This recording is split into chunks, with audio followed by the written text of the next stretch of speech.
Hi guys 2023 IPL సీజన్లో రింకు సింగ్ ఒకసారిగా star ఆటగాడి లిస్టులోకి చేరిపోయారు. April 9, 2023న Gujarat టైటాన్స్పై జరిగిన మ్యాచ్లో రింకు సృష్టించిన విధ్వంసం అలాంటిది. ఇన్నింగ్స్ చివరి ఓవర్లో వరుసగా 5 బంతులకు 5 సిక్సర్లు కొట్టి కోల్కతా జట్టుని గెలిపించి ఒకసారిగా వైరల్గా మారిపోయారు. ఈ ప్రదర్శనతో అన్యూనంగా టీమిండియాలోనికి ఎంట్రీ ఇచ్చి తనను తాను నిరూపించుకున్నారు. నిలకడగా ఆడుతూనే వేగంగా పరుగులు చేస్తూ ఒకసారిగా అందరి దృష్టిని ఆకర్షించాడు. స్టార్ ఆటగాళ్లతో సమానంగా ఆడుతున్న రింకు ఐపీఎల్ శాలరీ కేవలం 55 లక్షలు మాత్రమే. అనామక ప్లేయర్లు కోట్లు కొలగొడుతుంటే ఇతనికి మాత్రం కనీసం కోటి కూడా దక్కట్లేదు. అయితే తనకు వచ్చే శాలరీపై రింకు సంతృప్తిగా ఉన్నట్లు తెలుస్తోంది. ఐపీఎల్ నుంచి వచ్చే జీతం తనకు సరిపోతుందని చెప్పుకొచ్చారు.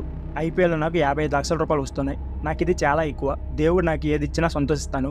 ఇది నా ఆలోచన. నాకు ఎక్కువ డబ్బులు రావాలని అసలు అనుకోలేను. 55 లక్షల రూపాయలతో నేను చాలా సంతోషంగా ఉన్నాను. డబ్బులు లేనప్పుడు నేను డబ్బులు విలువను గ్రహించాను అని రింకు సింగ్ దైనిక్ జాగర్తో చెప్పుకొచ్చారు.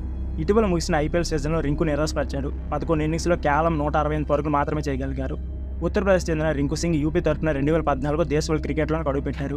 2017లో తొలిసారి 19 ఏళ్ల వయసులో ఐపీఎల్లోని పంజాబ్ కింగ్స్ జట్టుకి ఎంపికయ్యారు. కానీ ఆ మ్యాచ్లో అతనికి ఆడే అవకాశం దక్కలేదు. మరుసటి జరిగిన వేలంలో కోల్కతా నైట్ రైడర్స్ జట్టు 80 లక్షలకు రింకును సొంతం చేసుకుంది. 2018లో బెంగళూరుతో జరిగిన మ్యాచ్లో కోల్కతా తరఫున రింకు ఐపీఎల్ అరంగేట్రం చేశారు. గత 5 ఏళ్ల పాటు అదే టీం తరఫున ఆడుతున్నారు.